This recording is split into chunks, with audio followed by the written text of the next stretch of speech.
Eu acompanho, sei que rola.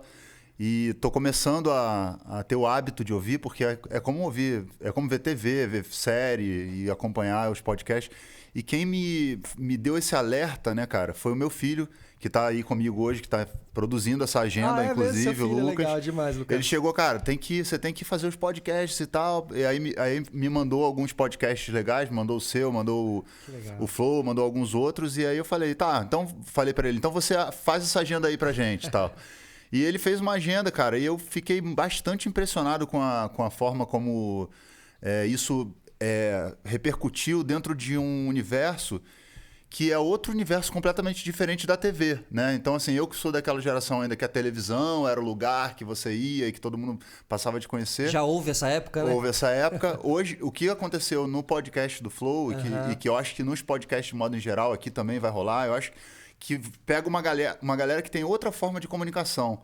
Então isso gera uma outra demanda também, outra forma de repercussão. E eu fiquei muito impressionado, cara, com o que aconteceu. E a galera te faz uma leitura sua de uma outra maneira, assim, né? Não a leitura das manchetes, assim, né? Que definem quem você é através das manchetes, né? Então imagino que você deve ter tido muita gente falando assim, porra, mas eu não sabia que você pensava desse jeito e tal, né? É, mais humanizado, né? O podcast exatamente. é humanizado. Porque primeiro que assim, aqui a gente tá ao vivo trocando ideia.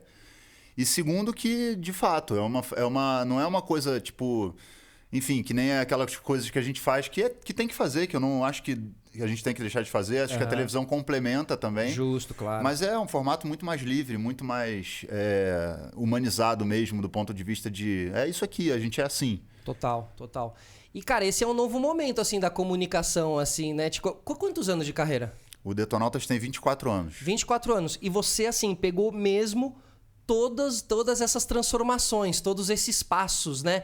Eu até, assim, mergulhando agora no Detonautas, em você também, nesses últimos dias, me dei conta que, assim, Detonautas começa através da internet, né? A internet dá uma impulsionada legal no Detonautas. Detonautas passa por várias redes sociais.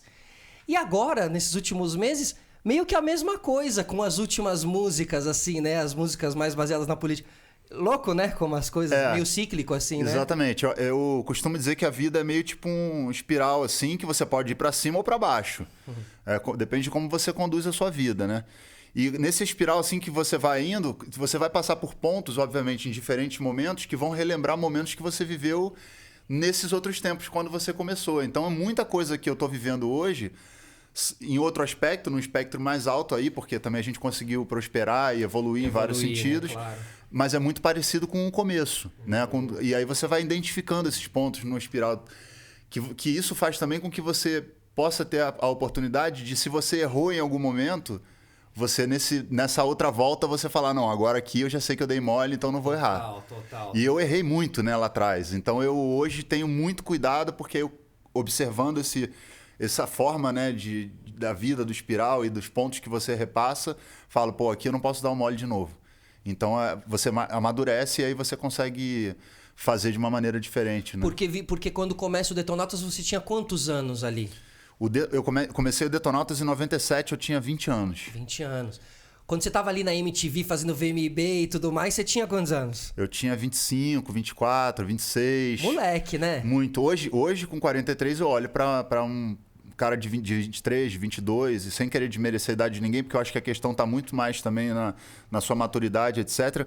Mas é aquilo, né, cara? Você começa a viver uma vida que é o teu sonho, né? E o sonho... Eu comecei a gostar de música gringa pela MTV por conta dos anos 80, ali no final dos anos 80, que, pô, eu assistia a MTV o dia inteiro. A MTV me formou musicalmente. E era meio a internet, assim, da molecada da época, né? Exatamente. MTV, ela ditava comportamento. As bandas que eu passei a gostar... Porque antes eu ouvia muito rock brasileiro por causa da rádio. E a partir da MTV eu começo a ter acesso a um conteúdo de clipe, né? E você vê a estética, o visual e tal. E aí aquilo ali me pirou, né, cara? Eu falei, porra, eu quero isso que eu quero ser pra minha vida. Então meu sonho era ter... eu, de alguma maneira, naquele Mzinho da MTV. Lógico. Né? Simbólico, né? Tinha um simbolismo foda, né? Sim. E aí, primeira vez que você vê lá com o Mzinho? Foi muito legal, que a gente ainda era independente quando a gente conseguiu fazer o primeiro clipe. A gente fez um clipe numa festa fantasia que teve no Metropolitan, que era uma casa no Rio de Janeiro, que depois teve vários nomes, que era uma casa clássica, assim. Era uma festa de uma escola, uma universidade, não me lembro. E ninguém conhecia a gente era uma banda que tocava autoral, a gente não fazia cover. Então a gente subiu num palco gigantesco, que era um clássico do Rio de Janeiro, de bandas grandes, etc. E fizemos o nosso show autoral. Rockzão. Então o nego tava passeando, todo mundo se divertindo, a gente olhando lá, o vampiro andando pra um lado, bate-bola, não sei o quê, os caras, as fantasias muito loucas, e a gente fazendo a nossa performance. Desse dia a gente gravou um clipe de uma música chamada No Way Out, que era uma música do Detonautas que a gente misturava um pouco de eletrônico com rock, que era uma coisa que a gente estava introduzindo, pegando já as influências daquela época, do início dos anos 2000. E aí a gente mandou pra MTV esse clipe ao vivo. E foi a primeira vez que eu vi um clipe do Detonautas na MTV com o Mzinho da MTV. Eu falei, puta, conseguimos. Vocês mandaram meio na fé mesmo, assim. Mandaram lá pra MTV, assim. A MTV passava de madrugada, uns clipes meio alternativos, justo, assim, umas bandas independentes e tal. Então a gente ficava de madrugada esperando o momento e aí um dia a gente viu e, pô, foi muito emocionante, porque MTV é MTV, né, cara? Claro, e você participou... Você jogou Rock Go? Joguei. E aí, que memórias que você tem de Rock Go ali? Tem